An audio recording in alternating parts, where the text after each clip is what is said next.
O capítulo 17 que hoje vamos estudar é de grande importância para o judaísmo, para o cristianismo, para o islamismo. Porque vai tratar da aliança que Deus sela de novo com Abraão. Por que de novo? Dê uma olhada no capítulo 15 e você vai entender por quê.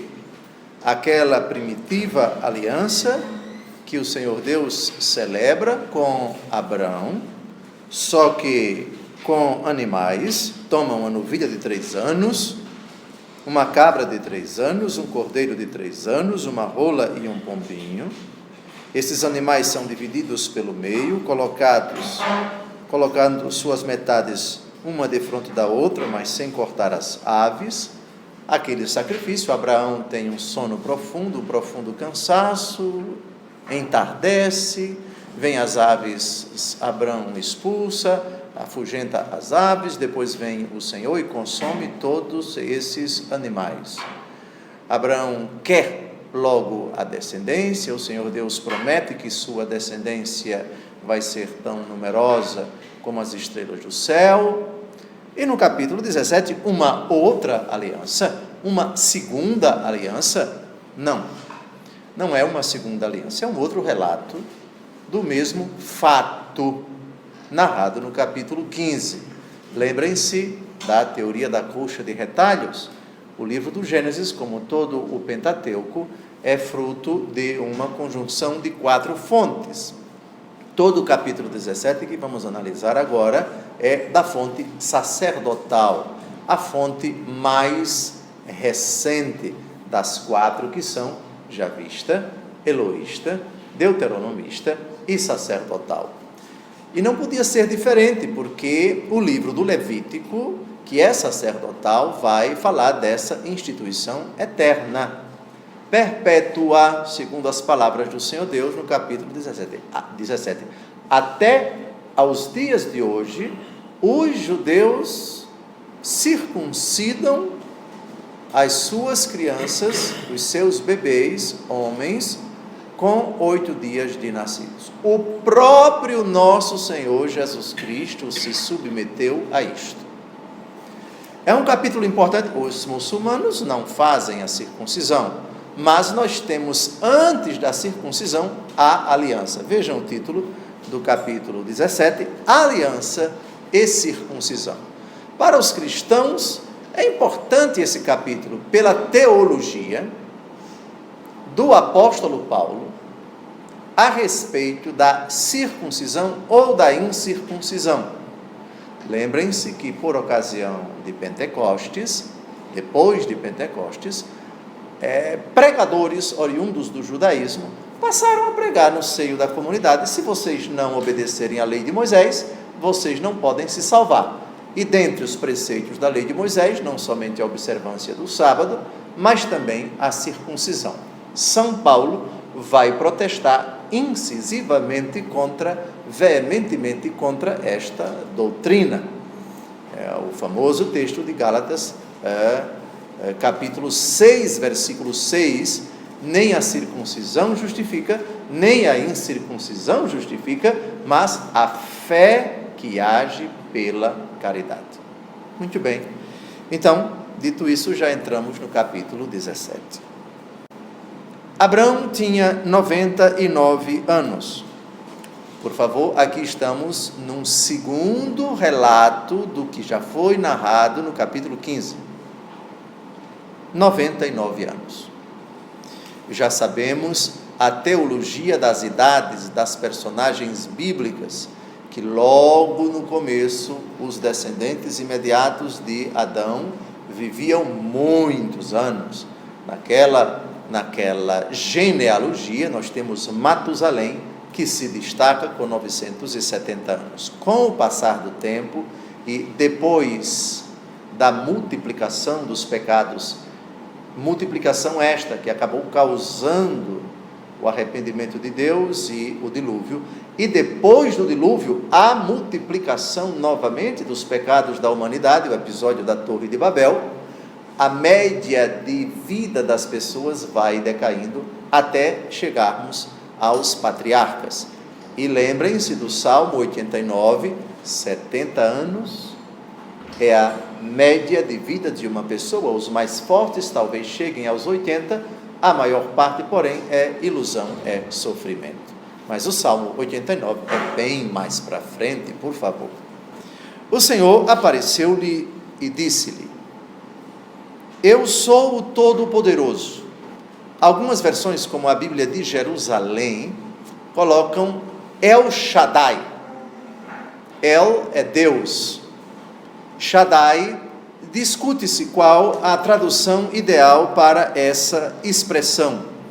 Alguns propõem o Deus da estepe, uma expressão bem arcaica, bem antiga, bem primitiva, já uma expressão bem anterior a Abraão. Portanto, uma expressão pagã, mas com outro sentido aqui na revelação positiva. Outros falam de Deus da montanha.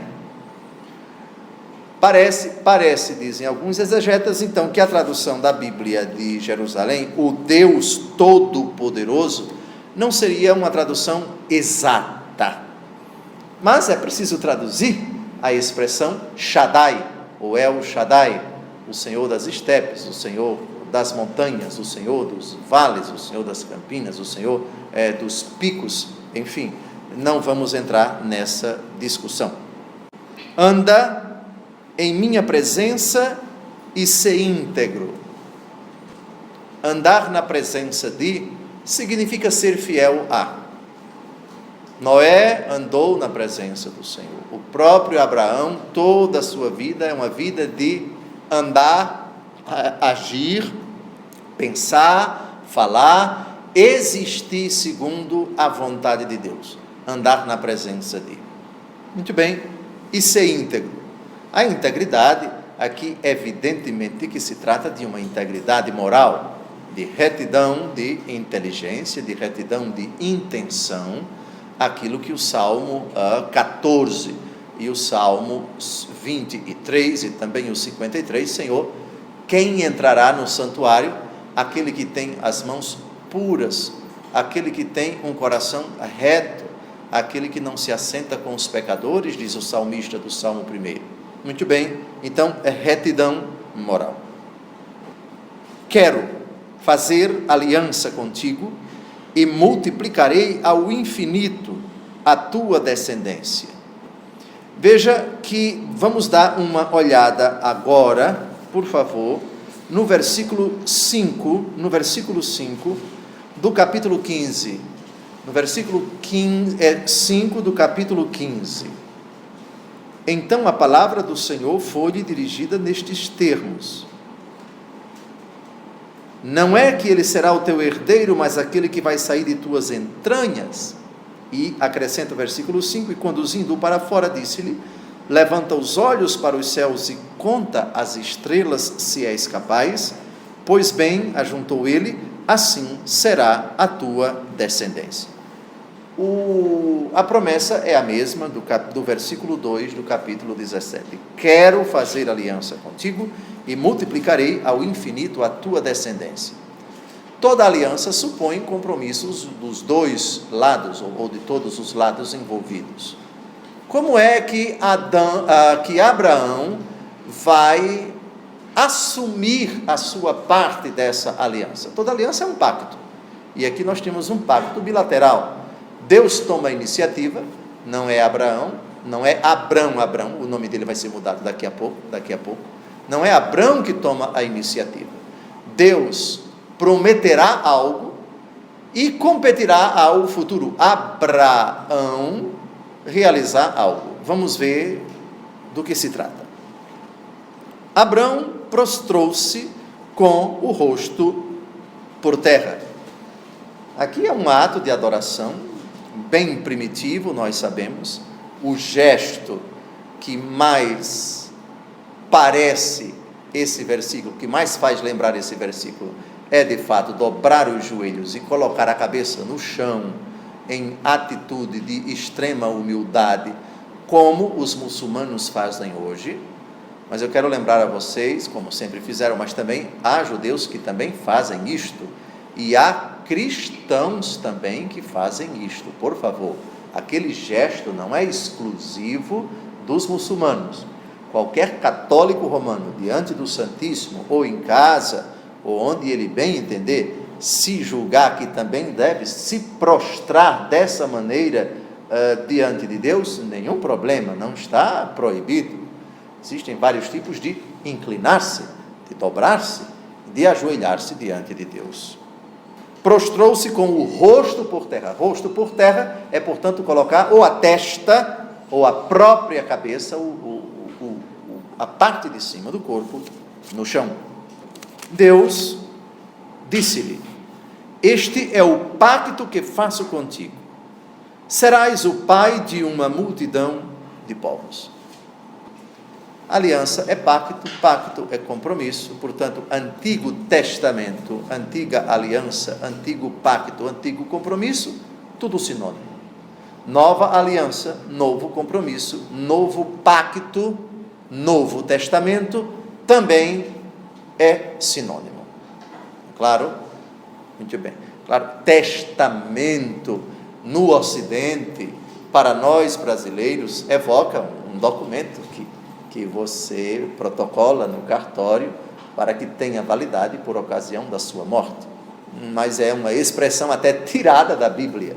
Mas, biblicamente, testamento, pacto, aliança, compromisso, sinônimo. Me permitam uma observação somente nesse versículo 3. Abraão prostrou-se por terra. Deem uma olhada no versículo 6 do capítulo 15. Capítulo 15, versículo 6. Depois que o Senhor Deus promete, reparem a reação de Abraão. Confiou no Senhor e o Senhor lhe imputou para a justiça. Nós estamos aqui diante de um homem extremamente obediente, que diante da palavra do Senhor, mas não reluta, inclina-se interiormente e acolhe. Modelo de fé para nós. Vimos nos encontros passados, citando Hebreus capítulo 11, Abraão é o nosso pai na fé.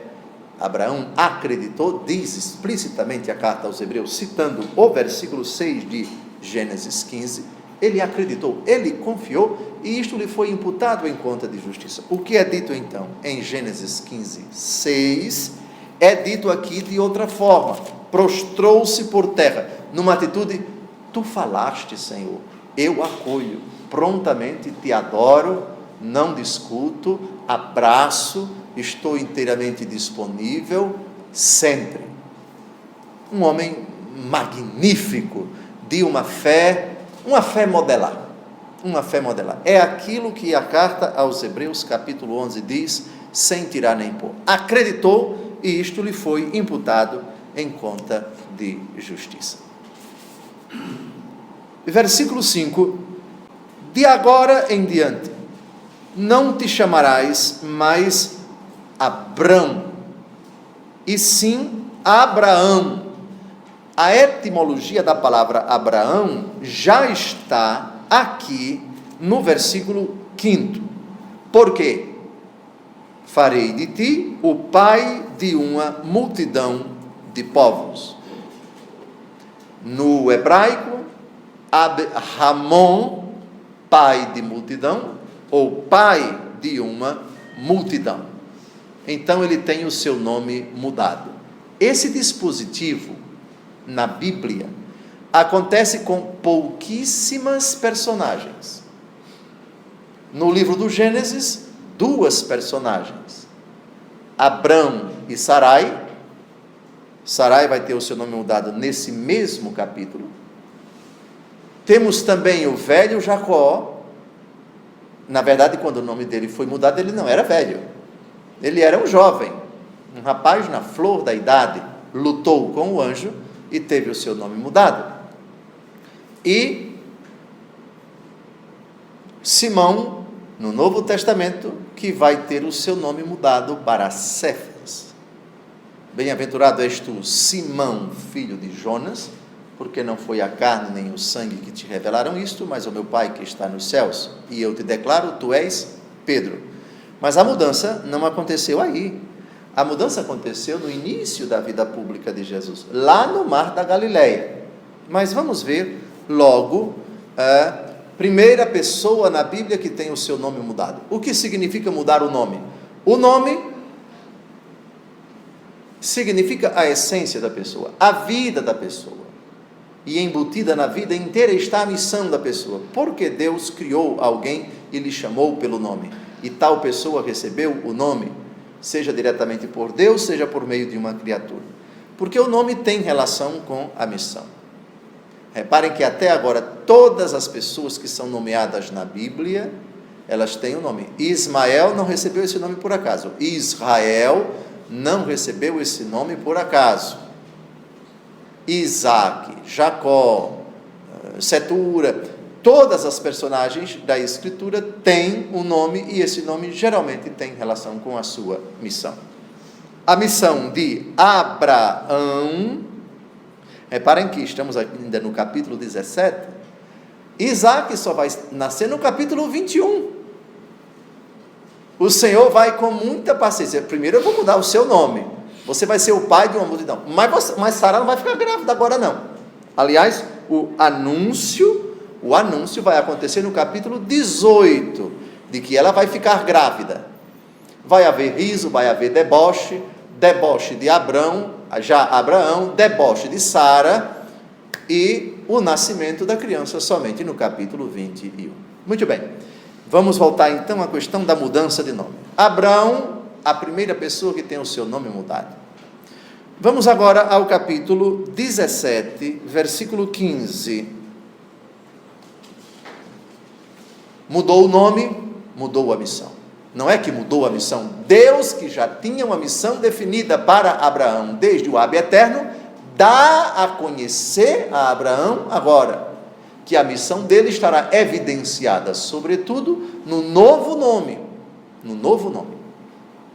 Parece que no dialeto, na língua primitiva hebraica, não há muita diferença, seria uma corruptela de Abraão, Abrão. No dialeto mais antigo, mais primevo, mais primitivo, seria uma pequena diferença de pronúncia, só que Abraão, Abrahamon, evidencia com mais clareza esta etimologia. Ab vem de Abá, pai, Ramon, multidão. Bem, Gênesis 17:15, disse Deus a Abraão: não chamarás mais a tua mulher Sarai, e sim Sara.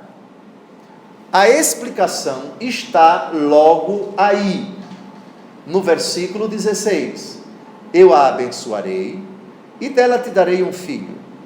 Eu a abençoarei, e ela será a mãe de nações, e dela sairão reis. Dela sairão reis. Mãe de nações é a etimologia de Sarai. Parece que de Sara. Parece que Sarai significaria princesa e Sara, mãe de nações. Mãe de nações. Bom, não gostaria de discutir aqui teorias de etimologias.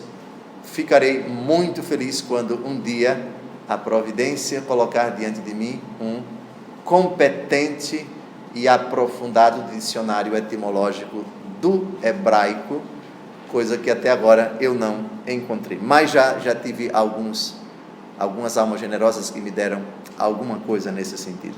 Bem, então, Sara significa mãe de nações. Abraão, pai de multidão. Adão,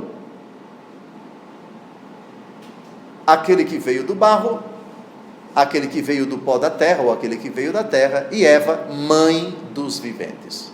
Bom, voltemos então a Gênesis 17, versículo 5. De agora em diante, não te chamarás mais Abrão, e sim Abraão, porque farei de ti o pai de uma multidão de povos. Pergunto a vocês, nesse versículo 5, estão incluídos apenas aqueles que haveriam de nascer de Sara, ou aqui estão incluídos também os descendentes de Agar, a começar de Ismael? Evidentemente que Gênesis 12, versículos de 1 a 3, deixa a tua casa, a tua parentela e vai para onde eu te indicar, eu te farei o pai de uma grande nação. Aqui não temos ainda nenhuma alusão aos filhos somente de Sarai, a futura Sara. Nem se faz alusão a uma eventual gravidez de uma escrava, que acabou acontecendo, Agar. Então aquela promessa lá do capítulo 12 é de certa forma aqui repetida: farei de ti o pai de uma multidão de povos. Abraão é pai de todos nós, é pai dos muçulmanos, é pai dos judeus, é pai dos cristãos. Então no versículo 5 estão incluídas essas três ramificações, está claro? Tornar-te-ei, versículo 6, extremamente fecundo, farei nascer de ti nações e terás reis por descendentes. Até aqui também não se faz alusão explicitamente à linhagem de Abraão por Sara. Quantos filhos Ismael teve? 12. 12 reis. 12 reis. E nós vimos aqui que Abraão não teve filhos somente de Sara e nem apenas de Agar. Quem mais deu filhos para ele? Setura foi uma delas, e muitas outras mulheres. Vamos dar uma olhada, por favor, no capítulo 25. No capítulo 25, Abraão não fez sexo, só com Agar e só com Sara.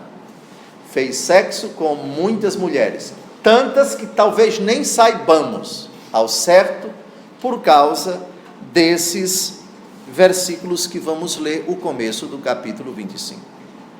Abraão tomou outra mulher, chamada Setura, a qual lhe deu a luz. Vão contando: Zamram, Jequsã, Madã, Madiã, Jesboque e Sué. Pule agora para o versículo 5.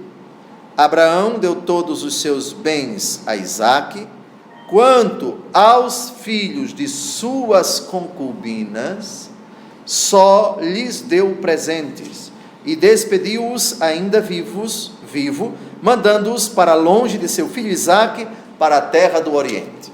Então foram tantas mulheres e tantos filhos com essas mulheres que eles não foram nem citados.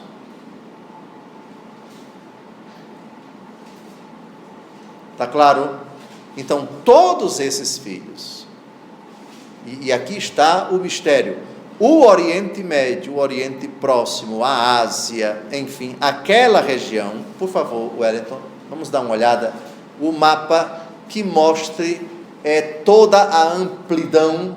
Então vejam aí, vocês têm o que hoje é o norte da África, Egito, Península do Sinai, Arábia, Jordânia, Israel, você tem Líbano, Síria, você tem Irã, Iraque, você tem Arábia Saudita, você tem a Turquia, você tem tudo isso daí. Então, você tem aqui o que eu já falei, tudo isso daqui, os filhos de Abraão se espalharam por aqui, todos eles. É gente demais, é filho demais, é concubina demais, é mulher demais. De fato, Abraão, ainda em vida, viu filho para todo lado que ele gerou. Bem, ficou claro aqui a questão de quantos filhos Abraão teve? Ninguém sabe. Voltemos a Gênesis capítulo 17. Então, farei de ti o pai de uma multidão de povos. Tornar-te-ei extremamente fecundo, já vimos por quê no capítulo 25.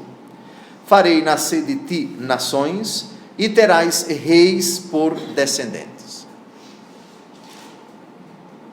Vejam que a expressão reis aqui, nós estamos muito tempo antes de Davi.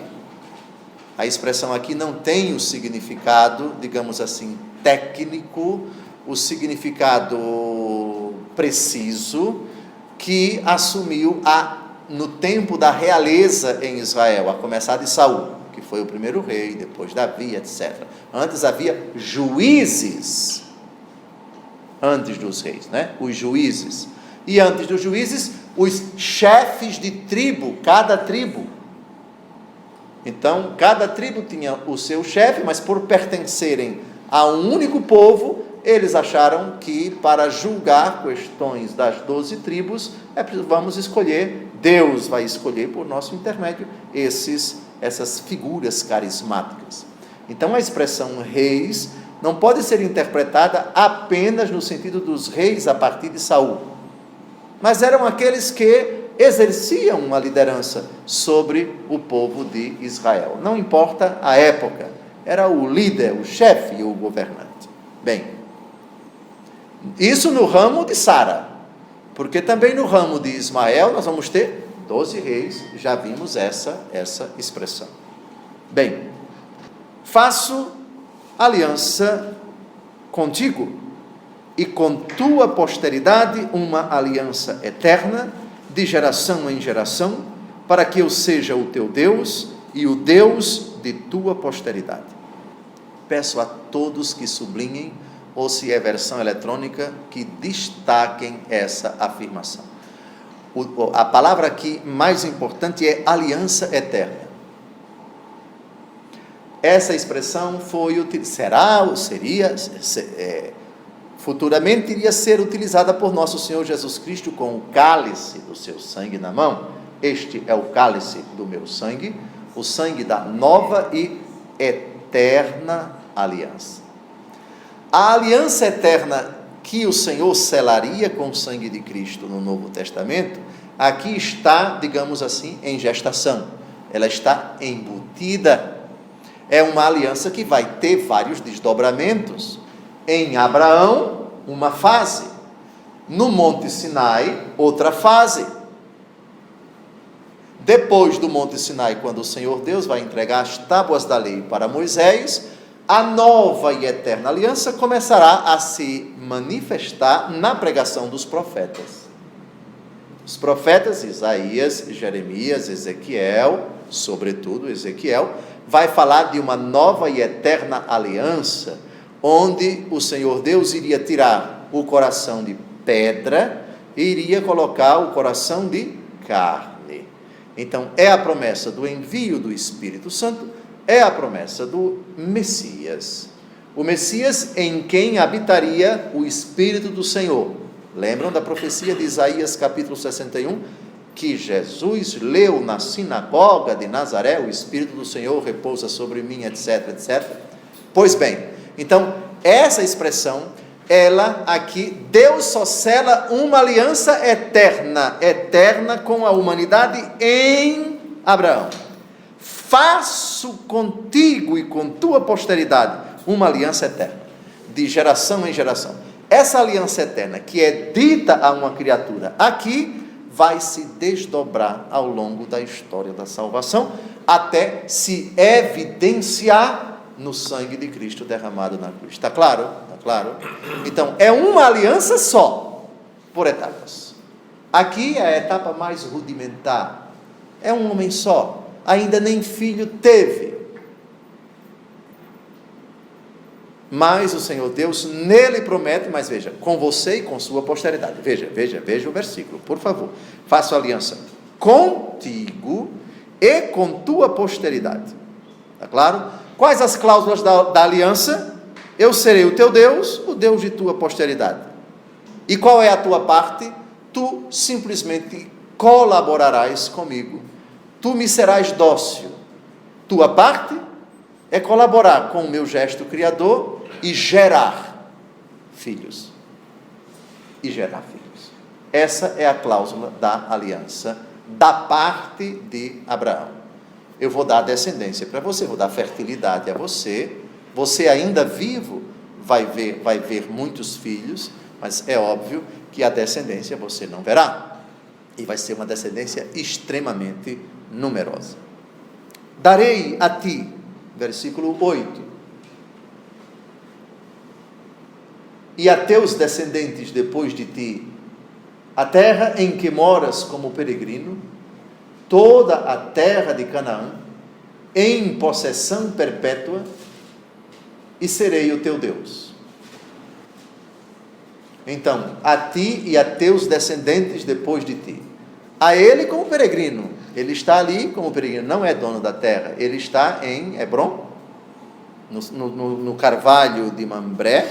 Veja o começo do versículo do capítulo 18. Veja no capítulo 18, onde é que Abraão está quando os anjos aparecem oficialmente, por assim dizer, para afirmar para ele, daqui a um certo tempo Sara vai dar à luz. Ele está nos carvalhos de Mambré, e já vimos que o carvalho de Mambré, a tumba dos patriarcas, até hoje, está na cidade de Hebrom, que é a capital da autoridade palestina, cerca de 40 quilômetros de Israel. Hebrom, mas ele ainda é peregrino, ele não é dono da terra.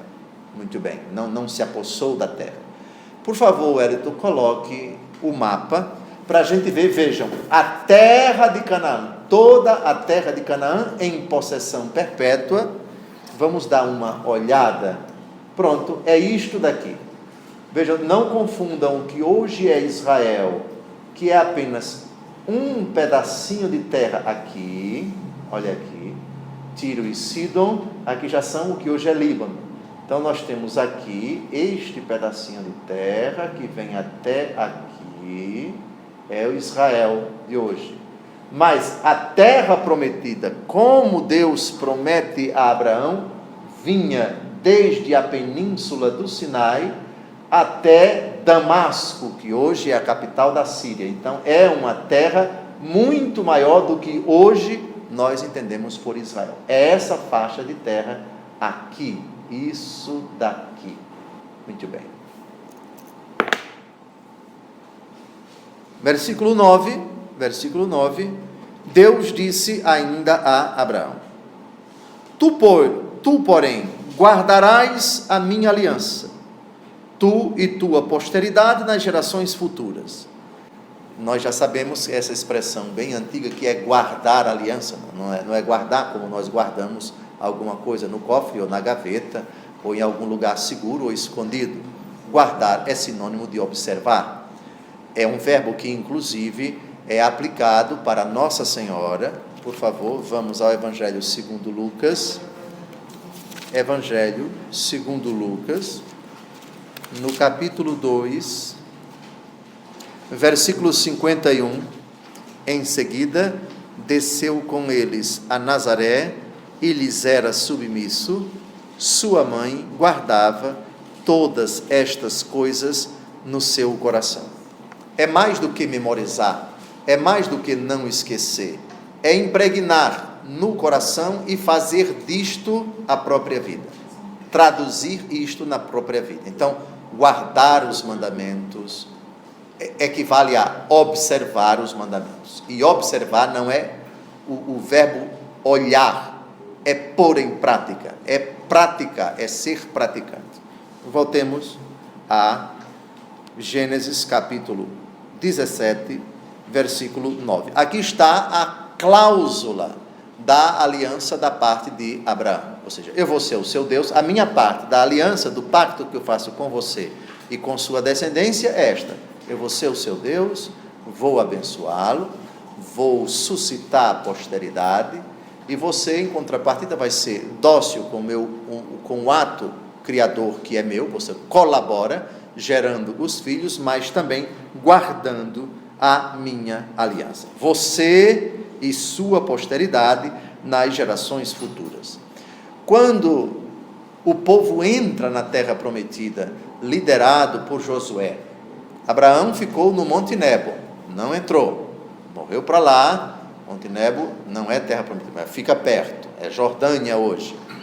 E Josué, já na terra prometida, reúne o povo e diz de outra forma: eu e minha casa serviremos o Senhor. E vocês querem obedecer aos deuses dos egípcios, ou vocês querem servir o Senhor? E todo o povo prorrompe o famoso capítulo 24, nós serviremos o Senhor. Nós e nossa casa serviremos o Senhor. É outra forma de dizer guardar a aliança.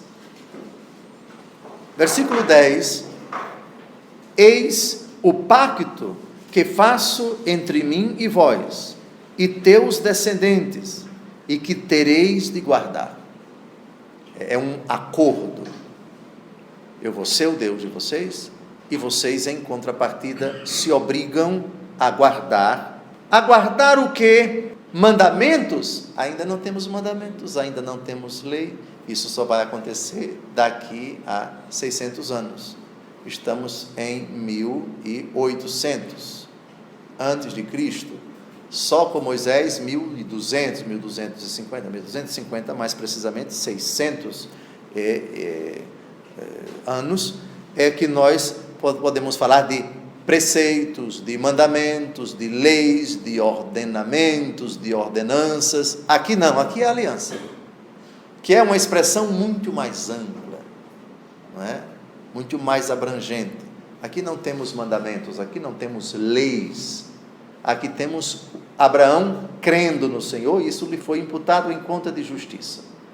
Eu vou ser o Deus de vocês, em contrapartida vocês vão guardar a minha aliança, o pacto que nós estamos estabelecendo agora.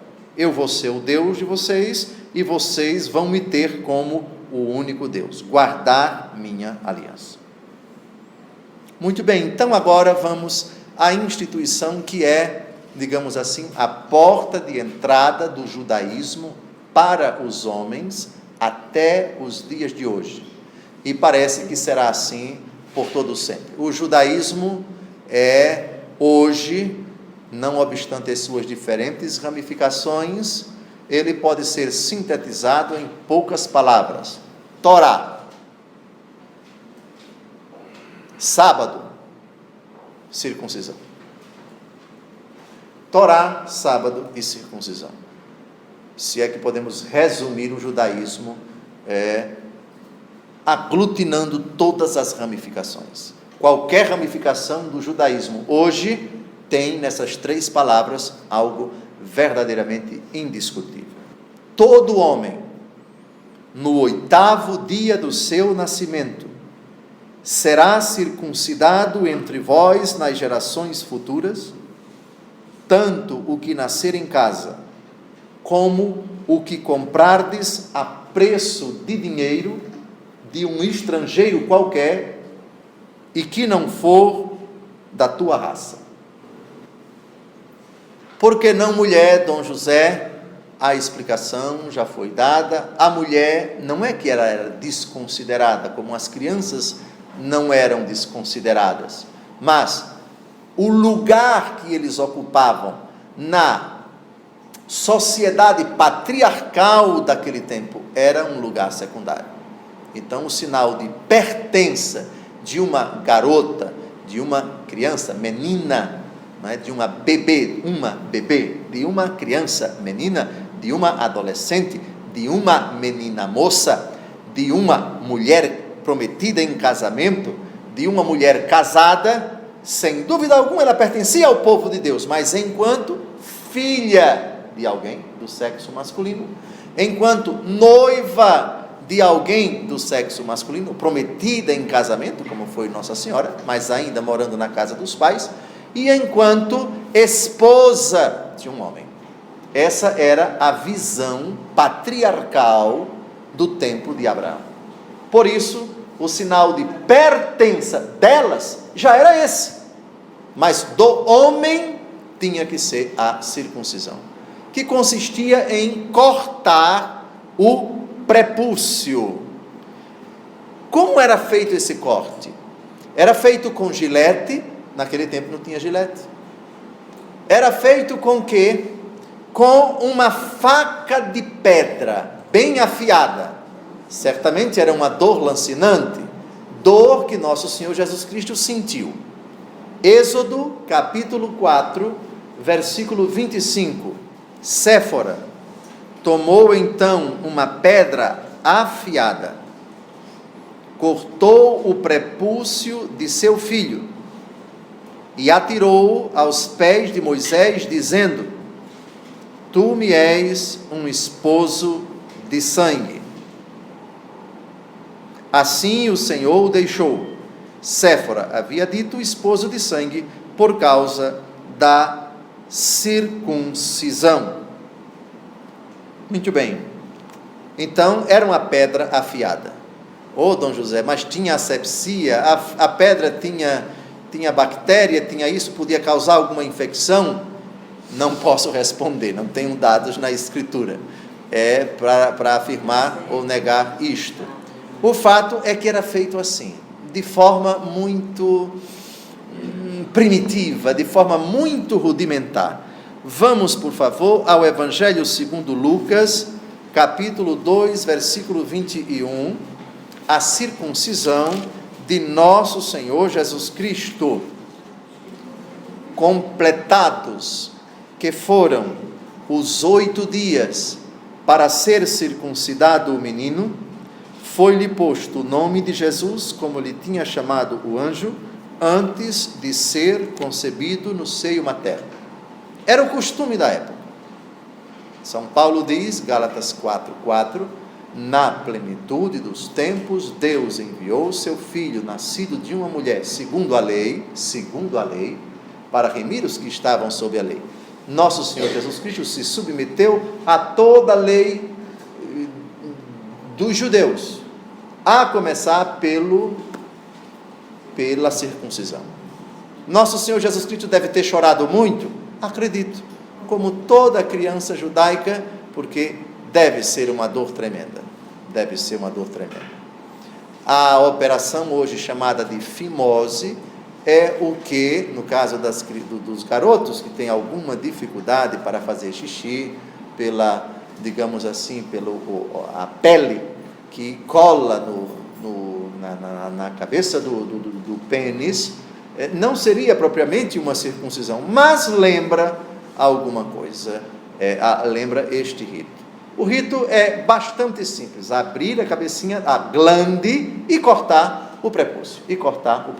Isso é a circuncisão. Muito bem, avancemos. Todo homem, portanto, filhos e também escravo, todo o que comprardes a preço de dinheiro de um estrangeiro qualquer e que não for da tua raça. Ora, se compra, é propriedade dele. Se é propriedade dele e é do sexo masculino, está incluído também na lei da circuncisão. Seria até uma forma de identificar, em caso de fuga, em caso de roubo: não, esse escravo é meu, e eu tenho uma prova, eu o circuncidei. Então, vamos olhar se é o caso, se fosse o caso, esse daí é meu. Circuncidar-se-á tanto o homem nascido na casa, como aquele que for comprado a preço de dinheiro. Assim será marcado em vossa carne o sinal de minha aliança perpétua. Pronto. Aqui está o motivo pelo qual a circuncisão era feita. Qualquer pessoa circuncidada até o fim da vida, toda vez que for fazer xixi, se lembra: eu pertenço a um povo com quem o único Deus estabeleceu uma aliança perpétua. Esse é o sinal, digamos assim, visível, físico, da pertença do macho ao povo da antiga aliança, ao povo da aliança perpétua. Está claro? O varão incircunciso, ou seja, o não circuncidado, do qual não se tenha cortado a carne do prepúcio, será exterminado de seu povo por ter violado minha aliança. Daí a obrigação de circuncidá-lo logo com 8 anos de idade, 8 dias de nascido. Mas aqueles outros que passaram a pertencer ao povo, tinham que fazer a circuncisão.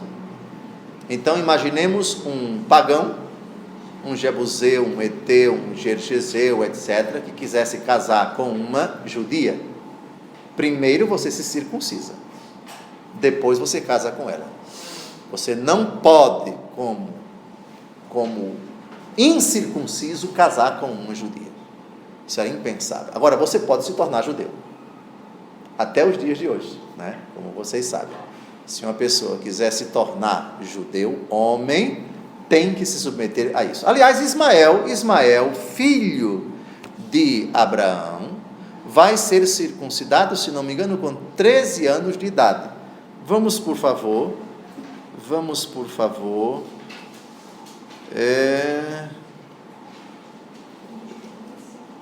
versículo 25. Ismael, seu filho, tinha 13 anos quando foi igualmente, ou seja, circuncidado. Abraão tinha 99 anos quando foi circuncidado, e Ismael, seu filho, foi circuncidado com 13 anos de idade. Então, depois de Abraão, o grande patriarca dos islâmicos foi circuncidado.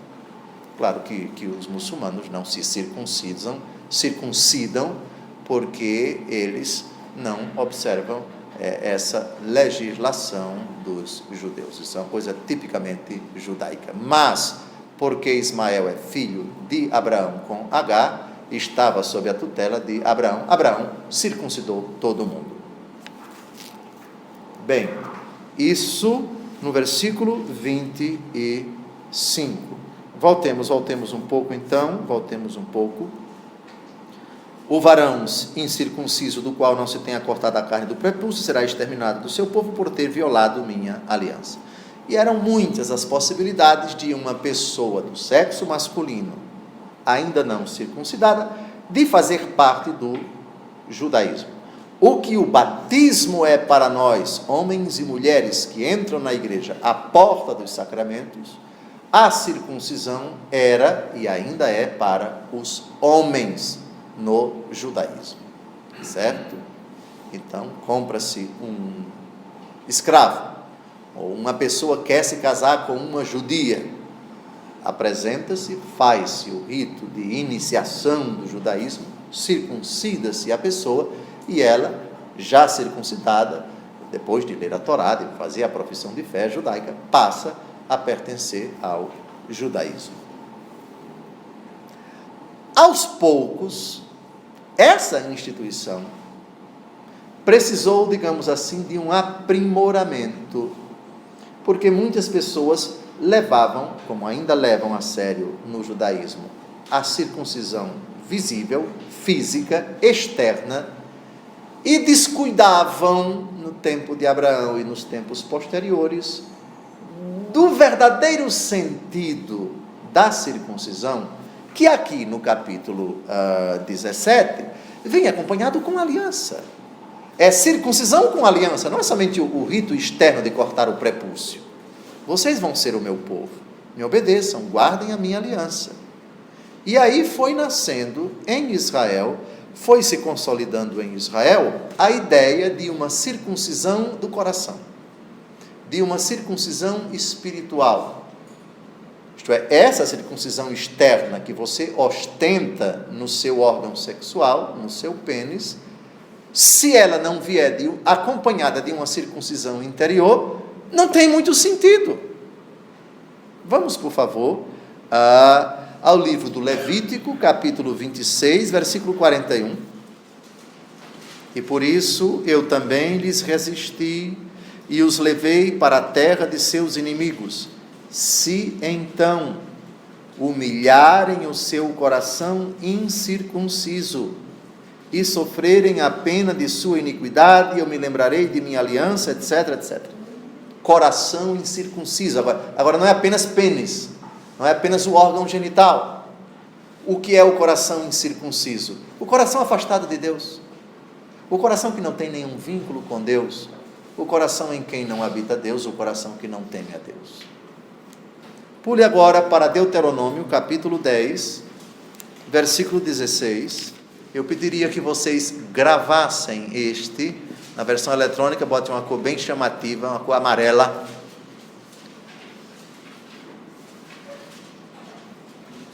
Como toda instituição, com o passar do tempo, corre-se o risco em qualquer religião de virar uma coisa puramente externa, um sinal exterior sem nenhuma repercussão na vida. Nesse caso, a circuncisão do prepúcio, o corte do prepúcio, sem a conversão do coração, provoca esse protesto do próprio Deus. Deuteronômio 10, 16. Cortai, pois, o prepúcio de vosso coração e cessai de endurecer vossa cerviz. Cerviz é cabeça, a cabeça aqui, vossa testa, vosso quengo, cabeça dura, cabeça de pedra. Então, circuncidar o prepúcio, cortar o prepúcio do coração. Capítulo 30, versículo 6, ainda de Deuteronômio. O Senhor teu Deus circuncidar-te-á o coração e o de tua descendência, para que ames o Senhor de todo o teu coração e de toda a tua alma, a fim de que possas viver. Circuncidar o coração. Aqui, lógico que é um eufemismo, não pode ser interpretado ao pé da letra. Pule agora para Jeremias capítulo 4, versículo 4.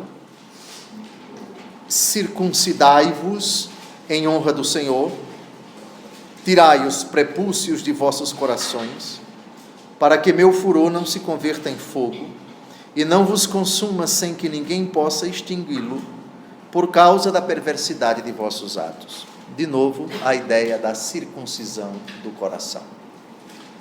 Capítulo 9, ainda Jeremias, capítulo 9, versículo 25, Egito, Judá e Edom, os filhos de Amon e Moabe, e todos os habitantes do deserto que rapam os cabelos das fontes, porquanto todas as nações são incircuncisas, tais como todos os da casa de Israel são incircuncisos de coração. Repare que tragicidade, repare que tragédia.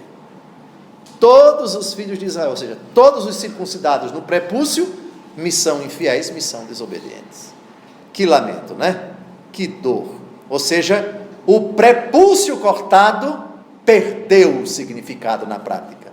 É algo puramente externo, não tem nenhuma repercussão no coração. E finalmente, Ezequiel 44, versículo 7. Ezequiel 44, versículo 7. Quando fazieis a oferenda do meu pão, da gordura e do sangue, introduzistes no meu santuário para profaná-lo estrangeiros, cujo coração não é menos incircunciso que a carne, violastes dessa forma a minha aliança com todas as vossas abominações.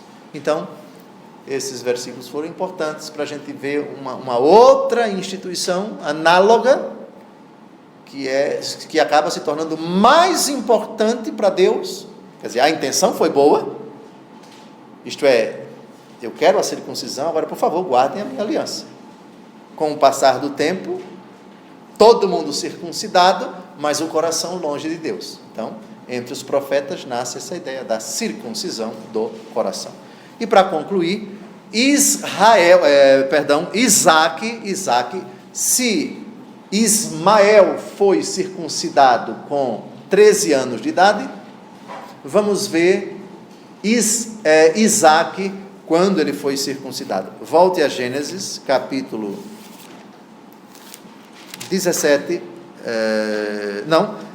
21, versículo 4.